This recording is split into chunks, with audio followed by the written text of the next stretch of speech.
Okay, kabayan, mga kaibigan, nandito tayo ngayon sa Aranguis Sabana Oval. This is around approximate 1.5 kilometers oval, kung saan gumagawa tayo ng ating routine walking exercise. At ipapakita ko sa inyo itong oval na ito na napaka-safe kung gusto mo mag-exercise dito araw-araw. Yung building na yan, yung mga condominium na tinatawag nila yan na Aranguis Condominium. At medyo mahal yan pero safe dahil pinapaikutan ng fence with security guards. Itong lugar na ito ay sa Trinidad and Tobago, which is one of the richest country here in Caribbean. At ang language nila dito ay English, British English. At ang currency ng nila dito ay tinatawag na Trinidad dollars, which is equivalent to around 8 pesos for 1 Trinidad dollars. Itong Aranguis Sabana ay maraming activities minsan ang ginagawa dito. For example, ito yan yung football field, tatlong football field, yung swing doon sa may dulo, grandstand kung saan pag mayroon silang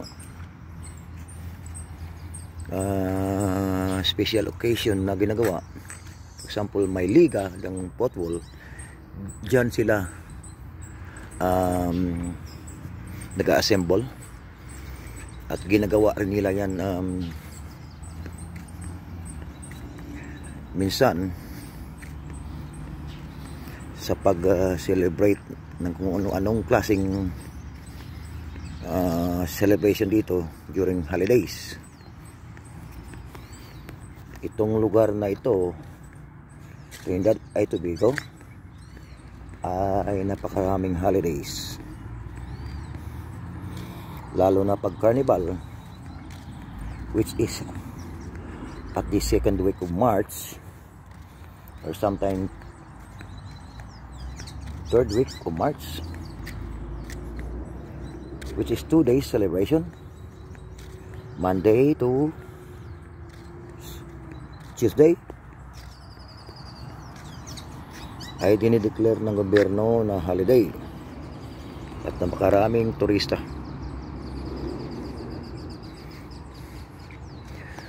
So medyo parehas ang klima ng lugar na ito sa Pilipinas dahil dalawa lang ang season dito, rainy and summer season, like us in the Philippines.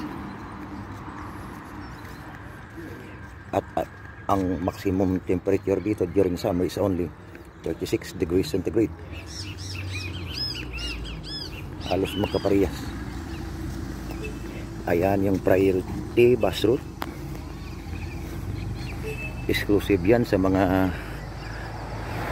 sasakyan na registered sa Ministry of Work and Transport. At pag mahuli ka dyan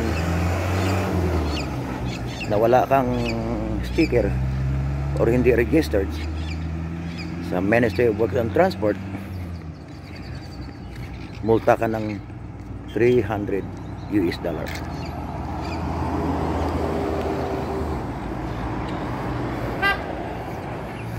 Dito, ang population ng Trinidad and Tobago is only 1.2 million. Plus expat na 300,000, so approximate 1.5 millions. At ang source ng income nila dito ay oil and gas. Mayaman ito sa oil and gas.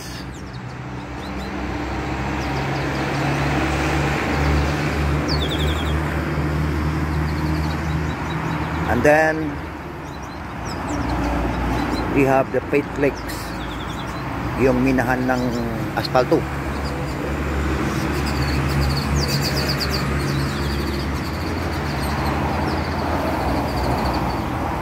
Sila lang ang mayroon dito sa Caribbean, which is das number 2 around the world.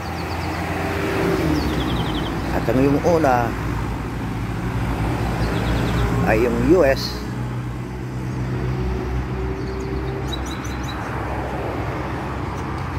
Kung makikita nyo at mapuntahan itong pit lakes na sinasabi ko, mamangha kayo dahil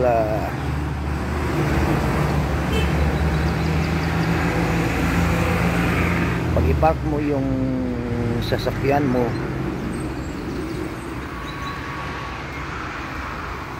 beside the pit lakes, and then babalikan for only 1 hour, baon na yung gulong mo. At sa loob, pag pumasok ka sa loob, makikita mo yung mga bumubula na sulfur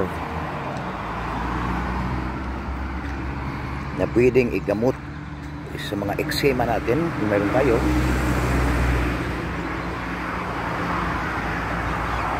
At habang hinuhukay ng excavator or loader ang asfalto, umiikot siya dahil hindi pwede mag-stay siya sa isang position kasi lulubog siya. So and then after excavated the asphalt for 2 hours, yung asfalto na yan babalik naman sa dating level. Napaka-impressive. Nangyari na yan sa akin na lumubog yung gulong ng pick up ko nang pumunta ako doon, dahil malapit lang yan sa project site namin, yung Caribbean Gas Limited, o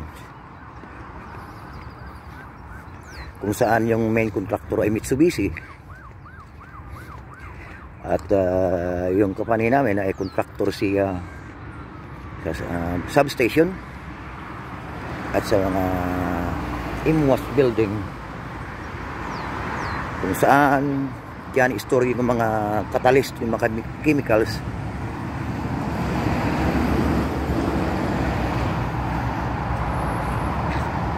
na process ng Caribbean Gas Limited. So ayan yung building na yan. Yan yung mga gym na kung tapos na yung exercise mo, pwede ka dyan magpahinga na kunti. At may kainan din yan. Inom ka ng buko, pwede na rin.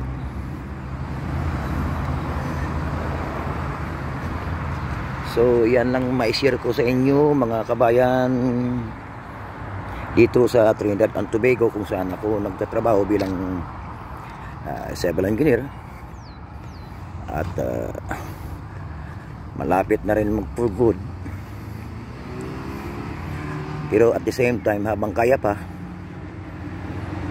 at saka kailangan din ng katawan natin mag-exercise,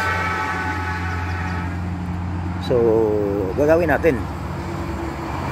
But of course uuwi tayo sa pamilya natin at doon na maghintay kung kailan yung yugto ng buhay natin.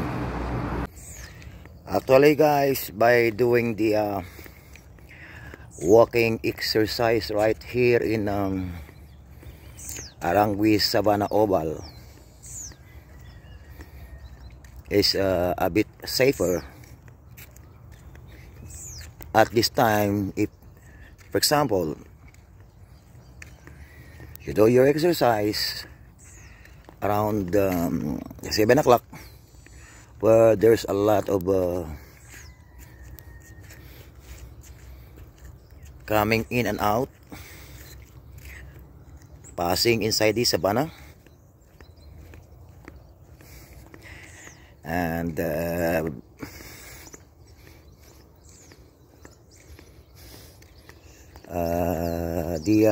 some of the bad element are aware to their bad intentions to anyone doing the exercise here, because from the priority bus route there is an axis passing inside, going to their work.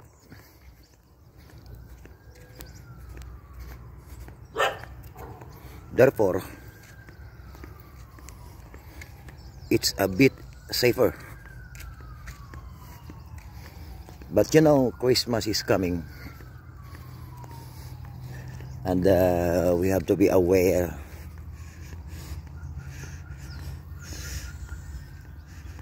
with the people around us. You have to be careful by dealing other people's here, because we don't know, some of them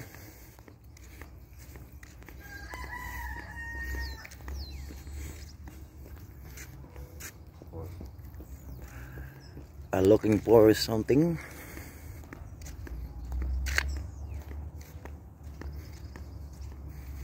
or maybe it was the way they earn money. We don't know. Therefore, we have to be careful. Ayan yung kabuuan ng Aranguis Savannah. Dito ako medyo sa gitna. Ayan. Napaka-safe ito na lugar kung gagawa ka ng exercise sa ganitong oras.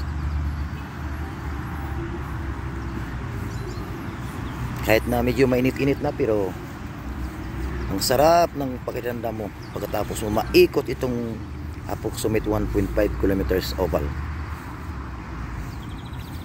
Yun ang mga axis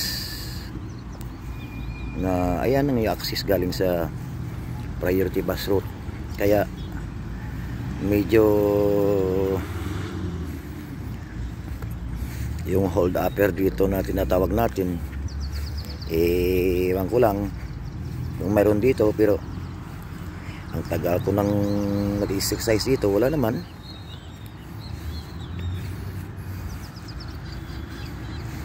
Medyo maluwag-luwag tayo ngayong araw. Mamayang hapon pa yung activities natin. So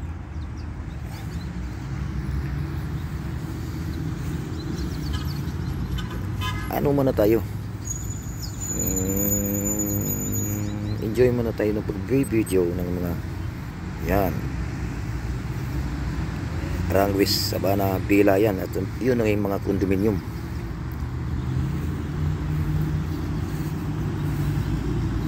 Ayan yung priority bus route. Madali lang dyan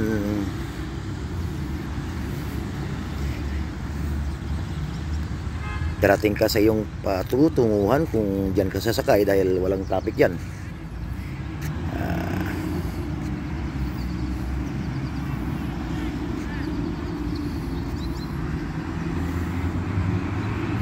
Yung access road na yan, yan ang binababaan ng mga tao galing sa bus papunta sa kanilang trabaho.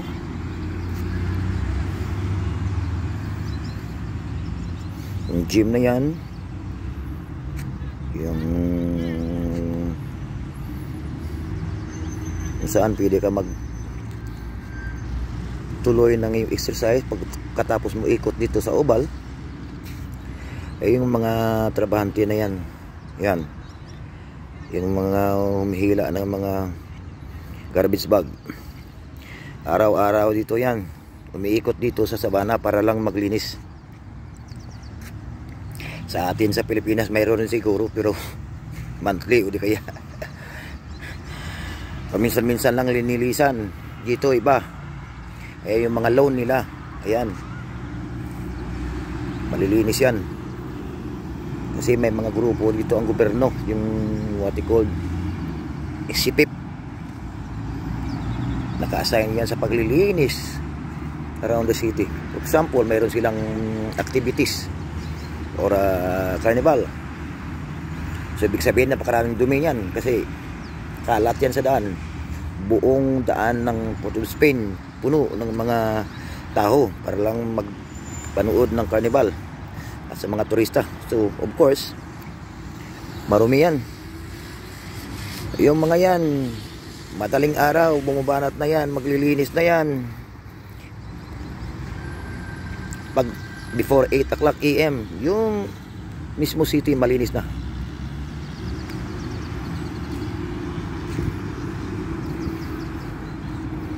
Sa atin sa Pilipinas wala.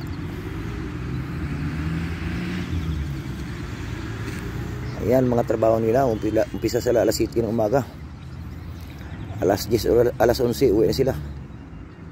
Of course minimum wage lang din, pero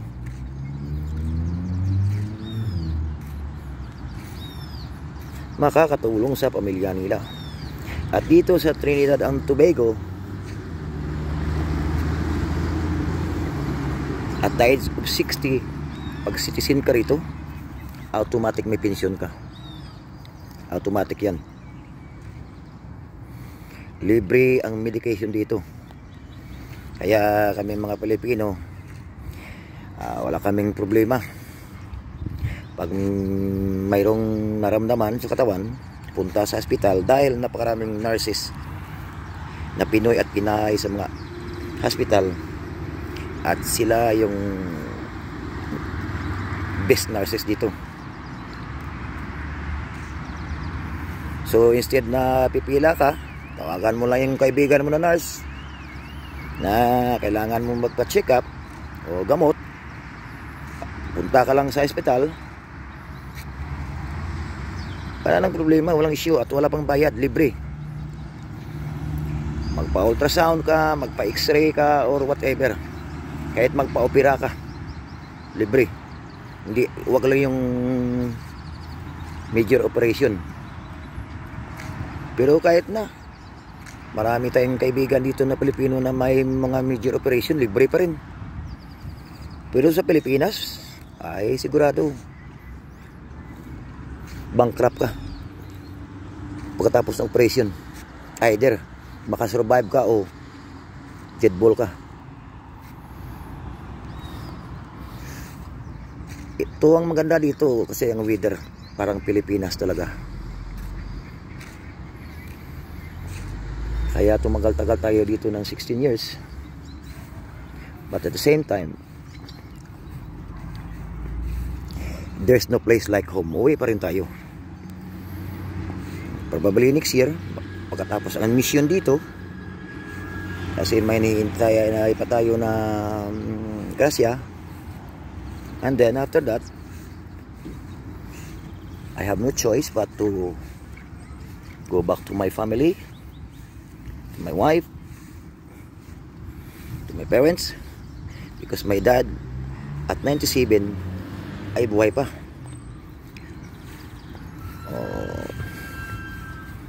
This is my life right here in Trinidad and Tobago. Our life as a Filipino. At dito, napakadali maghanap ng trabaho basta masipag ka lang. Kasi mostly mga Trinidadian ay tuyo ang mga daliri. Dito, masipag ka lang, napakaraming sideline.